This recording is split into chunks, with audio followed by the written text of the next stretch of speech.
कहने को तो ये कहानी जापान की है, पर जापान इस कहानी का आखिरी छोर है। इसका पहला सिरा चेन्नई के शीशाचलम जंगल से शुरू होता है। इस घने जंगल के बीचों बीच लाल चंदन पाया जाता है, जो पूरी दुनिया में कहीं और नहीं मिलता। इस लाल चंदन की कीमत सोने से कम नहीं है और इसीलिए इस चंदन की इल्लीगल स्मगलिंग की जाती है। ट्रक्स और लॉरीज के थ्रू पहले चेन्नई से चाइना और फिर बाद में चाइना से समुद्र के रास्ते होते हुए ये चंदन सीधा जापान भेजा जाता है। जापान में लाल चंदन की बहुत ज्यादा डिमांड है। दरअसल जापान में शादियों के वक्त एक रिचुअल किया जाता है, जहां एक पति अपनी पत्नी को लाल चंदन की लकड़ी से बना बेशकीमती वॉयलिन गिफ्ट करता है। इस छोटे से वॉयलिन की कीमत लगभग 8 लाख रुपए होती है। पूरी कहानी चेन्नई में पाए जाने वाले लाल चंदन की इल्लीगल स्मगलिंग के बारे में है, जहां हमारा प्रोटैगनिस्ट पुष्पा सड़क से महल तक का रास्ता तय करता है। आइए जानते हैं कैसे। लेकिन उससे पहले जितने भी लोग ये वीडियो देख रहे हैं, please subscribe our channel,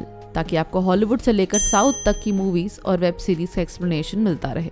Pushpa लाल चंदन की डिलीवरी करने जाता है, पर बीच में ही उसे पुलिस रोक लेती है। वो पुलिस को रिश्वत देता है और माल लेकर वहाँ से निकल जाता है।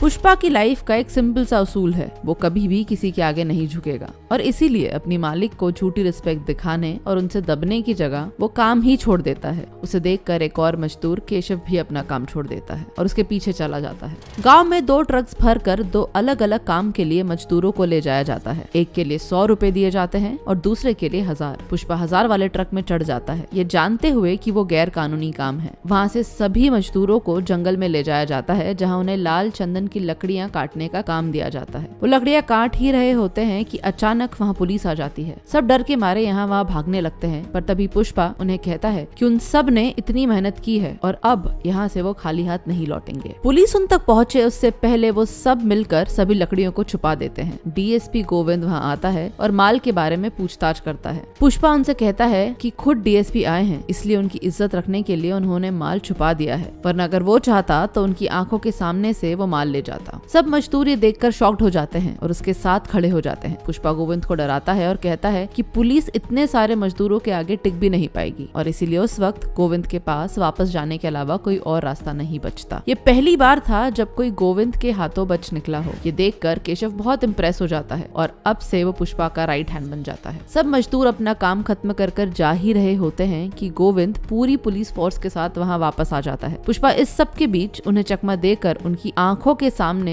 ट्रक से निकल जाता है और ट्रक कहीं छुपा देता है। इतना ही नहीं, वो आगे होकर खुद को पुलिस के हवाले कर देता है। पुलिस स्टेशन में पूछताछ के दौरान कहानी फ्लैशबैक में जाती है, जहां हमें ये पता चलता है कि पुष्पा गांव के एक बड़े आदमी मुलेटी वेंकट रमन का नाजायज बेटा है। वेंकट रमन पहले से ही शादीशुदा था, पर वो पुष्पा की माँ से बहुत प्यार करता था। बचपन में ही उसके पिता की मौत हो गई थी और उनके जाने के बाद पुष्पा के सौतेले भाई ने उसे और उसकी माँ को परेशान करना शुरू कर दिया था, क्योंकि वो नहीं चाहता था कि पुष्पा के नाम के आगे उसके पिता का नाम लगे। आगे माल का पता लगाने के लिए उसके मालिक पुष्पा से मिलने पुलिस स्टेशन आते हैं। पुष्पा के नए बॉस का नाम है रेड्डी। ये 3 भाई हैं, कोंडा रेड्डी, चक्का रेड्डी और जॉली रेड्डी। कोंडा रेड्डी स्मगलिंग सिंडिकेट का एक मेन हिस्सा है, जो पूरे धंधे को सुपरवाइज करता है। चक्का रेड्डी पूरे बिजनेस को संभालता है और जॉली, जो सबसे छोटा भाई है, कहने को तो बिजनेस का हिस्सा है, पर उसका पूरा टाइम सिर्फ शराब और लड़कियों के पीछे ही गुजरता है। उसकी नजर जिस भी लड़की पर पड़ जाती है वो उसे नहीं छोड़ता। जक्का जॉली के साथ पुष्पा से मिलने पुलिस स्टेशन आता है और उसे माल के बारे में पूछता है और साथ ही ये भी कि पुलिस की इतनी मार खाने के बाद भी उसने आखिर अपना मुंह क्यों नहीं खोला। पुष्पा उसे कहता है कि पुलिस को माल के बारे में बताकर उसका कोई फायदा नहीं होता और इसीलिए वो माल की जानकारी के बदले 5 लाख रुपए की मांग करता है, साथ ही पुलिस से रिहाई भी। जक्का मान जाता है और पुष्पा उन्हें माल लौटा देता है। जॉली माल मिलने के बाद पुष्पा की बेइज्जती करके उसे कार से उतार देता है। कहता है कि वो अपनी औकात की गाड़ी से वापस घर जाए। पुष्पा तुरंत उस 5 लाख रुपए से एक कार खरीद लेता है और उसी कार से जॉली रेड्डी के सामने आता है। कोंडा रेड्डी ने मजदूरों की एक मीटिंग बुलाई होती है, जहां पुष्पा भी आता है। सब मजदूर कोंडा को बोलते हैं कि जब से डीएसपी गोविंद आया है, लकड़ियों को काटने से लेकर उन्हें गोडाउन तक लाने में बहुत मुश्किल हो रही है। पुष्पा तभी कोंडा को कहता है कि उसके पास एक ऐसा प्लान है जिससे कोई भी ट्रक कभी भी पकड़ा नहीं जाएगा। वो ट्रक को बीच में से काट कर 2 हिस्सों में बांट देता है। नीचे चंदन रखा जाता है और फिर वेल्डिंग करके आधे हिस्से में दूध भरा जाता है, जिससे सबको ये लगे कि दूध का व्यापार किया जा रहा है। पुष्पा पहला ट्रक जैसे ही गोविंद गोविंद के चेक पॉइंट से क्लियर करवाता है, कोंडा रेड्डी जक्का को बोलता है कि पूरा काम अब पुष्पा को सौंप दिया जाए और जक्का सिर्फ उसे सुपरवाइज करे। कोंडा पुष्पा को इसके बदले हर लोड के लिए 5 लाख रुपए ऑफर करता है, पर पुष्पा 4 पर्सन की पार्टनरशिप मतलब 4 लाख रुपए की डिमांड करता है। वो केशव से कहता है कि उसे 1 लाख रुपए का नुकसान नहीं हुआ, बल्कि ऐसा करके अब वो कोंडा रेड्डी का पार्टनर बन गया है, क्योंकि इस वक्त पुष्पा का इंटरेस्ट पैसे कमाने से ज्यादा पार्टनरशिप करने में होता है। आगे चल के पुष्पा को अपने साथ काम कर रहे एक मजदूर की बेटी श्रीवल्ली से प्यार हो जाता है। वो केशव के थ्रू इनडायरेक्टली उसे पटाने की कोशिश करता है, पर श्रीवल्ली उस पर बिल्कुल भी ध्यान नहीं देती। पर फिर भी केशव किसी तरह पुष्पा और श्रीवल्ली को 1-2 बार मिलवा ही देता है।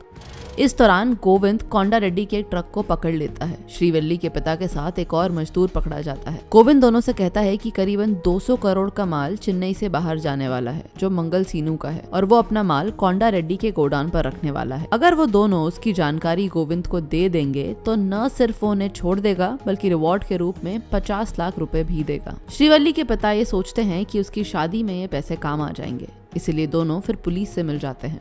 चेन्नई में हो रही चंदन की स्मगलिंग का मेन हेड मंगल सीनू है। कोंडा रेड्डी जैसे बहुत सारे व्यापारी अपना अपना माल मंगल सीनू को बेचते हैं, और मंगल सीनू करीबन 15 चेक पॉइंट से क्लियर करवा कर ये माल मुर्गन नाम के एक इंसान तक चेन्नई में पहुंचाता है। मंगल सीनू कोंडा रेड्डी के गोडाउन में अपना माल रखवा देता है। माल गोडाउन से निकलवाने की पूरी जिम्मेदारी पुष्पा के ऊपर होती है, लेकिन पुष्पा के कहने पर भी माल गोडाउन से नहीं निकल पाता, क्योंकि जॉली रेड्डी उस रात एक लड़की को गोडाउन पर लेकर आ जाता है। ये बात श्रीवल्ली के पिता गोविंद को बता देते हैं, और वो पूरी पुलिस फोर्स के साथ गोडाउन के लिए निकल जाता है। पुष्पा को ये समझ आ जाता है कि अब चाह कर भी वो लोग माल को सड़क के रास्ते नहीं ले जा पाएंगे, तो वो सारा माल नदी में बहा देता है और केशव को बोलता है कि जाकर डैम का पानी रुकवा दे। इसलिए पुलिस को गोडाउन पर कुछ नहीं मिलता। डैम के एक तरफ पूरा माल इकट्ठा हो जाता है और उसे वहां से पुष्पा निकलवा लेता है।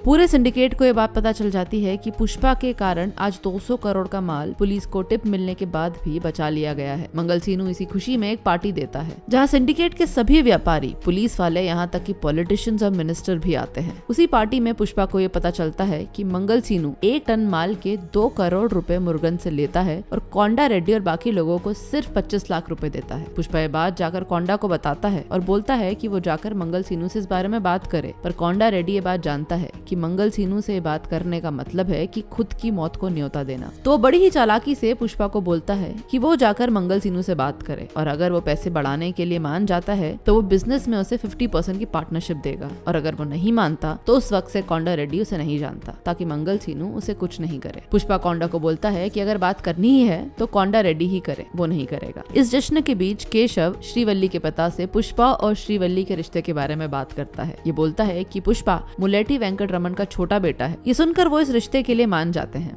पुष्पा अपनी माँ के साथ श्रीवल्ली के घर जाता है, पर उनकी एंगेजमेंट के जस्ट पहले पुष्पा का सौतेला भाई वहाँ आ जाता है और सबके सामने ये बोलता है कि पुष्पा एक नाजायज औलाद है और उन्हें श्रीवल्ली का रिश्ता उसके साथ नहीं करना चाहिए। वो उसकी माँ की भी बहुत बेइज्जती करता है। पुष्पा ये सहन नहीं कर पाता और उसे बहुत बुरी तरह मारता है, और इस सब के बीच उसकी माँ घायल हो जाती है और उन्हें तुरंत हॉस्पिटल में एडमिट किया जाता है। ये सब देखकर श्रीवल्ली को भी पुष्पा के लिए बहुत ज्यादा बुरा लगता है। पुष्पा ये सब देखकर फाइनली डिसाइड करता है कि अब से वो अपने पिता के विषय में और चुप नहीं बैठेगा। इतना ही नहीं, वो किसी भी तरह का अन्याय नहीं सहन करेगा, फिर चाहे वो कोंडा रेड्डी हो या मंगल सीनू।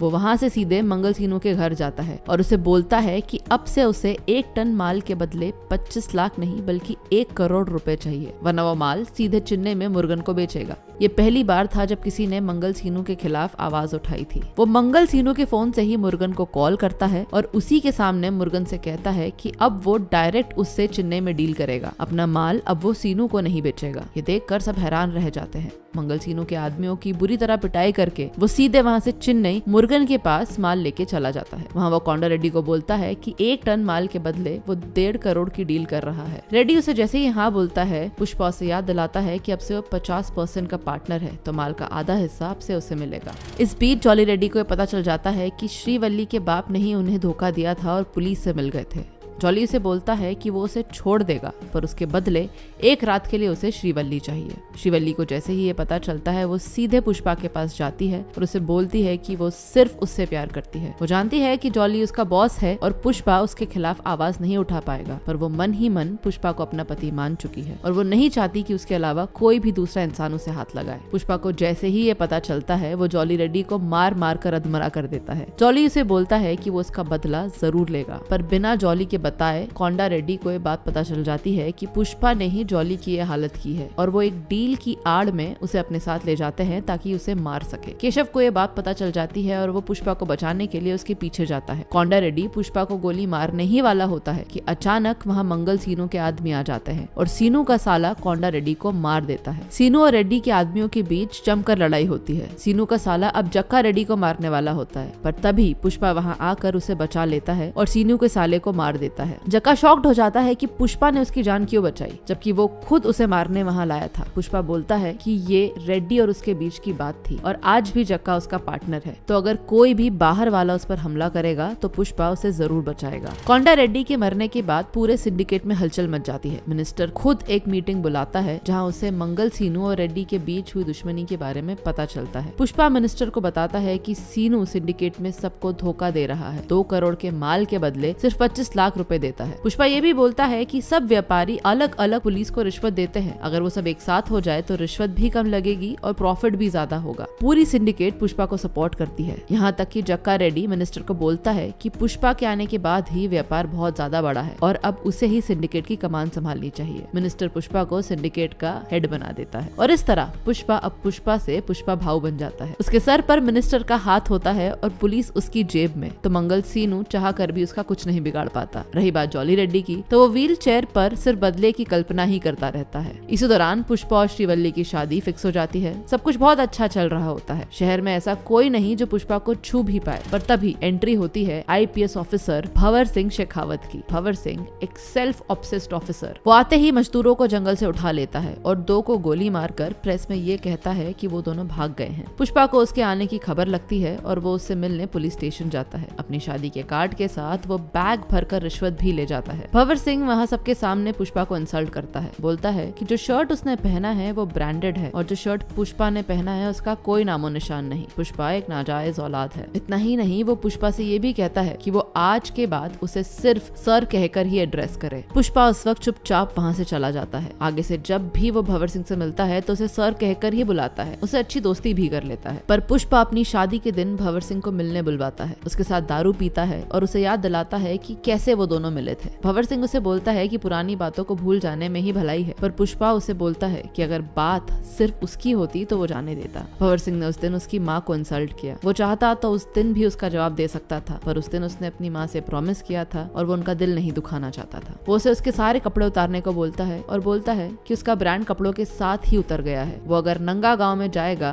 तो उसकी वर्दी के बिना उसका कुत्ता भी उसे नहीं पहचानेगा और न ही उसकी कोई इज्जत करेगा। इसके बाद वो खुद अपने कपड़े उतारता है और बोलता है कि उसका ब्रांड उसके कपड़े नहीं बल्कि उसकी रगों में बह रहा उसके पिता का खून है। वो अभी इसी वक्त बिना कपड़ों के निकलेगा तब भी पूरा गाँव उसे पुष्पा भाव ही बुलाएगा, क्योंकि उसने यहीं से अपना सफर शुरू किया था। पर बिना वर्दी के शेखावत की कोई हैसियत नहीं, कोई पहचान नहीं। ये कहकर वो वहाँ से सीधा अपने मंडप में चला जाता है। श्रीवल्ली उसे पूछती है कि सब ठीक तो है ना। वो उसे कहता है किसी ने पुष्पा सुनकर उसे फ्लावर समझने की गलती कर दी थी। वो उसे बता के आया है कि वो फ्लावर नहीं फायर है। वो उसे पूछती है तो फिर किस्सा खत्म हो गया ना, तो पुष्पा उसे बोलता है कि किस्सा अब शुरू हुआ है और ये फिल्म यहाँ खत्म हो जाती है। पर फिल्म की कहानी यहाँ खत्म नहीं हुई है, इसका पार्ट 2 भी जल्द ही आएगा।